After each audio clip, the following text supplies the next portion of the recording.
Hi అండి. ఈరోజు video వచ్చేసి చికెన్ దమ్ బిర్యానీ తయారు చేసే విధానం. చికెన్ని సాల్ట్ వేసుకుని 2-3 సార్లు నీట్గా కడుక్కుని పక్కన పెట్టుకోవాలి. 2-3 పచ్చిమిర్చి మిక్సీలో వేసి పేస్ట్ కింద చేసుకుని ఈ చికెన్ ముక్కల్లో వేసుకోవాలి. వేసుకున్న తర్వాత 1 స్పూన్ సాల్ట్ వేసుకోవాలి. 1 స్పూన్ కారం, 1/2 స్పూన్ పసుపు, 1 స్పూన్ జీలకర్ర పొడి, 2 స్పూన్లు ధనియాల పొడి, 1 spoon chicken masala. Chicken masala లేకపోయినా గరం మసాలా వేసుకోవచ్చు మనం. ఇవన్నీ వేసిన తర్వాత 2 స్పూన్లు ఫ్రెష్గా ఉన్న అల్లం వెల్లుల్లి పేస్ట్ వేసుకోవాలి.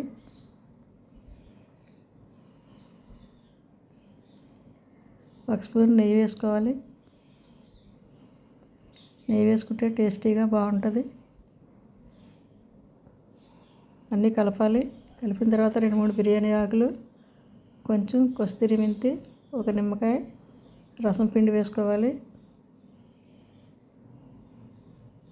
ఇవన్నీ బాగా కలుపుకోవాలి.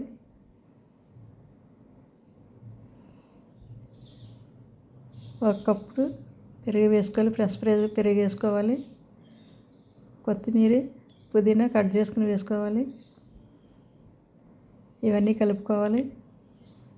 చికెన్ ముక్కలు పట్టేటట్టు పెరుగు మసాలాలు అన్నీ కూడా బాగా కలపాలి. కలిపి మూత పెట్టి 2 గంటలు పక్కన పెట్టాలి.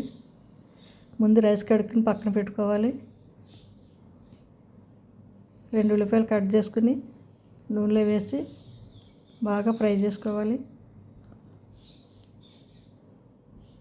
బ్రౌన్ కలర్ వచ్చే వరకు వేపాలి.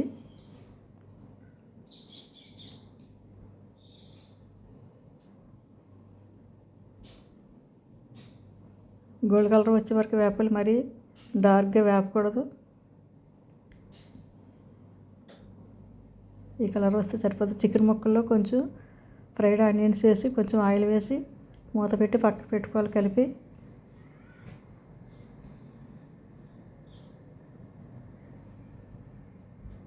ఇప్పుడు స్టవ్ అంటించి పలవాగిన పెట్టుకుని 3 గ్లాసులు వాటర్ పోసుకోవాలి. 2 గ్లాసులు బియ్యానికి 3 గ్లాసులు వాటర్ కొలతది. 1 స్పూను సాజీరా వేసుకోవాలి వాటర్లో.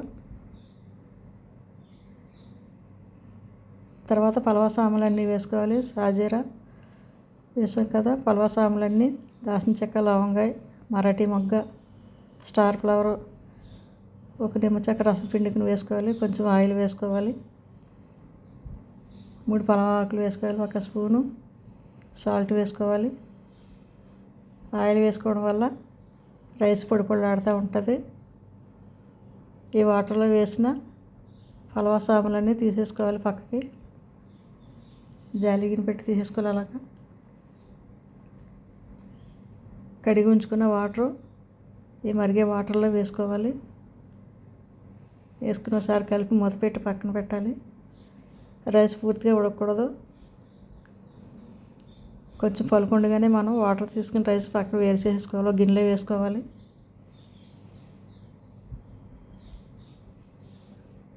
అలా ఒక ప్లేట్లో వేసుకుని రైస్ పక్కన పెట్టి చికెన్ ముక్కలన్నీ కూడా కడాయి పెట్టి ఆ కడాయిలో వేసుకుని కూర కింద మనం తయారు చేసుకోవాలి. దీన్ని లవంగాయ, చెక్క వేసి ఇలా ఉండాలి. కలపాలి. అలాగా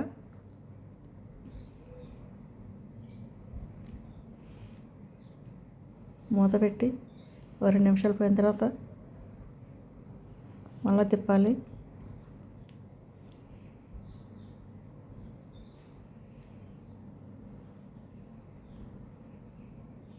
ఇలా కలుపుకోవాలి. బాగా కలుపుతూ ఉండాలి, లేకపోతే మాడిపోతుంది. ఇప్పుడు ఆ కూర రెడీ అయిపోయింది. రైస్ పొడిని పక్కన పెట్టుకున్నాం కదా, ఆ రైస్ అంతా లేయర్ల కింద ఈ కూరలో వేసుకోవాలి. ఉల్లిపాయలు ఫ్రై చేసినవి కూడా వేసుకోవాలి. కొంచెం కొత్తిమీర కట్ చేసుకుని పుదీనా కూడా వేసుకుని మళ్ళీ ఒక లేయర్ కింద మళ్ళీ రైస్ వేసుకోవాలి. నెయ్యి వేసుకుని మూత పెట్టుకుని ఒక 2 నిమిషాలు పోయిన తర్వాత మూత తీసి చూస్తే ఇదే తయారైంది. దమ్ బిర్యానీ తయారైపోయింది.